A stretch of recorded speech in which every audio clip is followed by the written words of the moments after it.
दोस्तों, गीतों के रंग तहरीर के संग की इस अगले मुलाकात में मैं सौरभ मनोहर आप सबका तहे दिल से स्वागत करता हूँ। आज की मुलाकात में हम जिस गाने के बारे में बात करने वाले हैं वो 1952 की फिल्म जाल का गाना है, जिसे गाया हेमंत कुमार साहब ने। संगीत सचिन देव वर्मन साहब का है और जिसे लिखा है हिंदी के मशहूर शायर साहिर लुधियानवी। ये रात ये चांदनी फिर कहाँ, सुन जा दिल की दास्तां। ये रात ये चांदनी फिर कहाँ, सुन जा दिल की दास्तां। काफ़ी मशहूर गाना है ये हिंदी फिल्म जगत के ऐसे गिने चुने गीतों में से है जो एक तरफ शौक जो खींच रहा है और दूसरी तरफ जो हमारे कौम की समाज की पाबंदियां है उनके बीच की कश्मकश में फंसी किरदार की जो जज्बात है वो हमारे सामने रख देता है। इस फिल्म की जो हीरोइन है जिसका किरदार निभाया था गीता बाली ने, मरियम नाम है उसका, तो वो एक फिशरमैन समाज की लड़की है और उनके गांव में, उनकी बस्ती में एक कोई टोनी फर्नांडिस मेरे ख्याल से उसका नाम है, उस किरदार का जिसे निभाया था देवानंद साहब ने। एक आदमी आके बसता है और ये उसकी तरफ खींचती चली जाती है, उसकी तरफ उसकी चाहत बढ़ती जाती है। अब ज़माने के पैमाने से अगर देखा जाए तो ये जो टोनी है, जो देवानंद साहब का किरदार है, वो अच्छा इंसान नहीं है। वो आवारा किस्म का इंसान है, लड़कियों से शौक़ फरमाता है, मोहब्बत फरमाता है और उन्हें धोखा देकर चला जाता है। उसे एक दूसरी लड़की जो उसके साथ आई है लीज़ा, वो समझाती भी है कि ये बेवफा किस्म का इंसान है। लेकिन जो जो उसके अंदाज़ है, जो उसका स्टाइल है उस हीरो का, उसकी तरफ ये जो एक सीधी सादी लड़की है गीता बाली, वो खिंचती चली जाती है। अब एक गलत आदमी से मोहब्बत की जो चाहत होती है और समाज के पैमाने से जो पाबंदियां होती है कि अगर आपको जीवन साथी चुनना है तो कोई आवारा लफंगा ऐसे किस्म का लड़का नहीं आपको ढूंढना चाहिए, आपको सुलझा हुआ जिम्मेदार आदमी देखना चाहिए। तो इन दोनों जज्बातों के बीच जो ये लड़की फंसी है, तो उसके जज्बात बड़ी खूबसूरती के साथ साहिर साहब ने इस गीत में हमारे सामने रख दिए। फिर से ये एक ऐसे चुनिंदा गीतों में से है ये जो ये कश्मकश हमारे सामने रखता है। कई सारे गीत होते हैं कि ये इस कश्मकश का एक पहलू दिखाता है, या तो वो पाबंदियां दिखाते हैं या फिर उस शौक की खिंचाई दिखाते हैं, लेकिन उसकी कश्मकश को दिखाने वाला ये बहुत खूबसूरत गीत है। आइए गीत के बोलों की तरफ पढ़ते हैं। मुखड़ा तो एक लाइन का है, ये रात ये चांदनी फिर कहाँ, सुन जा दिल की दास्तां। अब जो मोहब्बत पनपती है, जो रोमांटिक किस्म का माहौल होता है, वो कई बार चांदनी रात का समा होता है। ऐसे माहौल में मोहब्बत जिंदा होती है, चाहते जमा होती है। तो इस माहौल को साहिर साहब ने यहाँ पे पकड़ा है कि ये रात है, ये चांदनी है, ये जवानी है, ये फिर कहाँ आने वाली है तुम्हारी ज़िंदगी में। तो इसी माहौल में जो तुम्हारे जज्बात पनप रहे उनकी तरफ ध्यान दो, सुन जा दिल की दास्तां। आगे के अंतरों में मानो कि वो जो लड़का है वो आवारा किस्म का लड़का है, लेकिन एक अट्रैक्टिव पर्सनैलिटी है उसकी, और इस कश्मकश में ये गीता बाली फंसी हुई है, ये लड़की फंसी हुई है, मरियम नाम है उसका। तो उस कश्मकश को इन तीनों अंतरों में साहिर साहब उड़ेल के रखते थे। पहला अंतरा देखिए कुछ इस तरह से है कि वो जो माहौल है चांदनी रात का, वो माहौल इस अंतरे में खूबसूरत तरीके से दिखाया गया है। पहला अंतरा कुछ इस तरह से है कि पेड़ों की शाखों पे सोई सोई चांदनी, तेरे ख्यालों में खोई खोई चांदनी, और थोड़ी देर में थक के लौट जाएगी, रात ये बहार की फिर कभी ना आएगी, दो एक पल और है ये समा, सुन जा दिल की दास्तां। ये जो चांदनी रात है, ये जो माहौल है, ये जो रोमांटिक किस्म का माहौल है, ये बहुत थोड़ी देर रहने वाला है। पहली दो लाइनों में जो जिस चांदनी के बारे में बात की गई है, पेड़ों की शाखों पे सोई सोई चांदनी, और तेरे ख्यालों में, तो तुम्हारे जो ख्याल है उसके अंदर जो चांदनी है, जो चांदनी रात है, जो शौक की एक तस्वीर है, ये कुछ देर ठहरने वाली है और थोड़ी देर में थक के लौट जाएगी, रात ये बहार की फिर कभी ना आएगी। फिर ये ऐसी चांदनी रात इतनी खूबसूरत पता नहीं कब लौट के आएगी कि जब माहौल भी हो, समा भी हो, साथी भी हो। तो इसी पल का लुत्फ उठा ले, इसी पल में मज़ा लूट ले। इसी तरह के जज्बात साहिर साहब ने आगे के 2 अंतरों में हमारे सामने रख दिए हैं। दूसरा अंतर कुछ इस तरह से है कि लहरों के होठों पे धीमा धीमा राग है। तो ये जो लहरें हैं ये हमारी इमोशंस का एक मेटाफर है। जिस तरह समुद्र की लहरें जोर से किनारे पे आती है, वैसे हमारे मन के जज्बात, हमारे मन की इमोशंस भी जोर से आने की कोशिश करते हैं, अपने अपने किनारे ढूंढने की कोशिश करते हैं।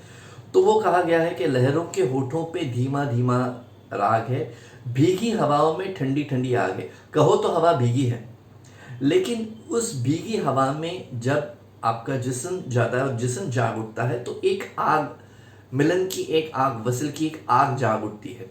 तो ये जो समा है वो लड़का अपनी खूबसूरत आवाज़ में लड़की को सदा दे रहा है कि लहरों के होठों पे धीमा धीमा राग है, भीगी हवाओं में ठंडी ठंडी आग है, इस हसीन आग में तू भी जल के देख ले, जिंदगी के गीत की धुन बदल के देख ले, खुलने दे धड़कनों की ज़ुबां। अब ये जो चाहत की आग बसी है और ये जिस्मानी चाहत है, तो इस चाहत की आग में ज़माने की पाबंदियों में रुक, अपने आप को रोक के मत रखो। इन पाबंदियों को, इन सरहदों को पार करके इस आग में तू भी जल के देख। ऐसा वो उस लड़की को कह रहा है, क्योंकि वो तो बेवफा और आवारा किस्म का लड़का है, शौक मिजाज किस्म का लड़का है। लड़कियों से शौक फरमाना और उन्हें छोड़ के चले जाना उसकी फितरत है। जाहिर है वो उसे सदा दे रहा है, उसे बहका रहा है कि इस आग में तू भी जल के देख ले। आग तो लग गई है, अब इसमें जल के भी देख ले। तो उस लड़की के मन में जो शौक पैदा हुआ है, जो चाहत पैदा हुई है, उस चाहत को डोर बना के वो उसे अपनी ओर खींचना चाहता है। तीसरे अंतरे में वही लड़का यही बात फिर से दोहराता है। तीसरा अंतरा उसे अब ये वो जताने की कोशिश कर रहा है कि अगर तुमने ये मौका न लिया, अगर मेरे साथ आके तुमने ये शौक पूरा न किया, तो शायद तुम्हें ये मौका फिर कभी नहीं मिलेगा। तो ये एक तरह का टेम्पटेशन जगा रहा है वो लड़का।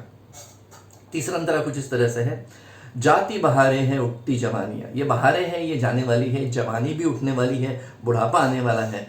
चंद दिनों की ये बात है, चंद मौसमों की ये बात है कि तुम जवान रहोगी। जाती बहारें हैं उठती जवानियाँ, तारों के छाव में कह ले कहानियाँ। अभी ये चांदनी रात है, तारे हैं, इनकी छाव में, इनके इस माहौल में जो भी तुम्हें कहना है कह ले। एक बार चल दिए घर तुझे पुकार के, एक बार चल दिए घर तुझे पुकार के, लौट के ना आएंगे काफिले बहार के। काफिले बहार के, अगर इस राह पर मेरा हाथ पकड़ के तुम चल दिए तो बहारें नहीं, बहारों के काफिले आ जाएंगे। तुम्हें प्लेजर्स के, सुख के, जिस्मानी जिस्म परस्ती के रास्ते पे चल के इसी सुख के काफिले तुम्हारे कदमों में आ जाएंगे।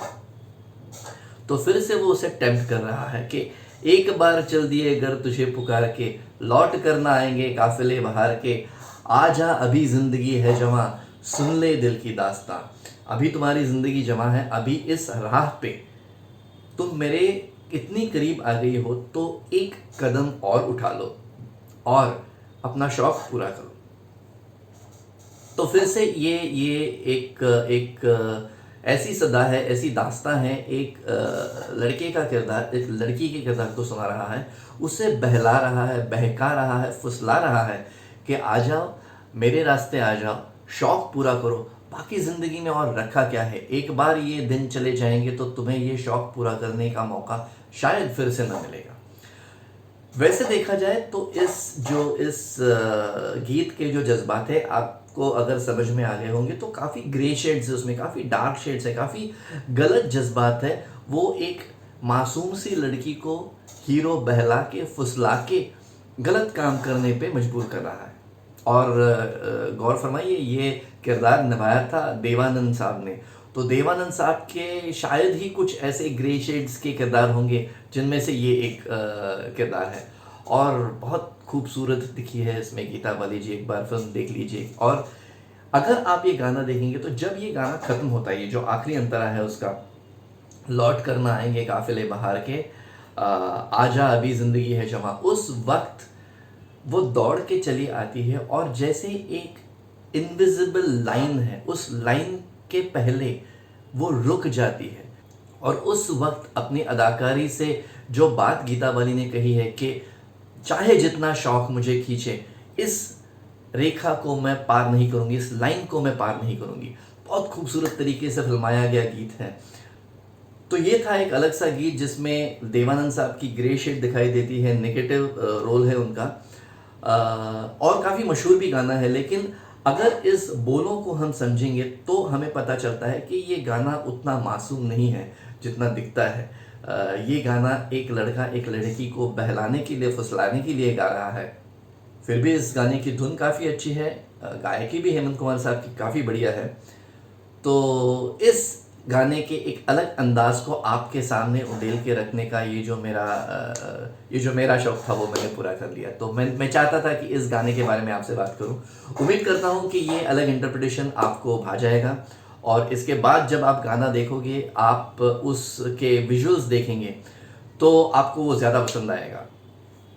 फिर ऐसा ही कोई गीत लेके इस मुलाकात में गीतों के रंग तहरीर के संग के इस चैनल के सफ़र में आपके सामने फिर से हाजिर हो जाऊंगा। तब तक के लिए सौरभ मनोहर को इजाज़त दे दीजिए। और अगर आपको ये मेरी बातें, ये मेरी मुलाकातें पसंद है तो प्लीज़ इस चैनल को सब्सक्राइब कीजिए, इस वीडियो को लाइक कीजिए, और इस वीडियो और चैनल के बारे में आपके दोस्तों में भी ये बात फैला दीजिए, उन तक भी ये चैनल पहुंचा दीजिए, ताकि मैं अपनी बातें ज़्यादा से ज़्यादा लोगों तक ले जा सकूं। और ये पूरा का पूरा वीडियो देखने के लिए आप सब लोगों का तहे दिल से शुक्रिया।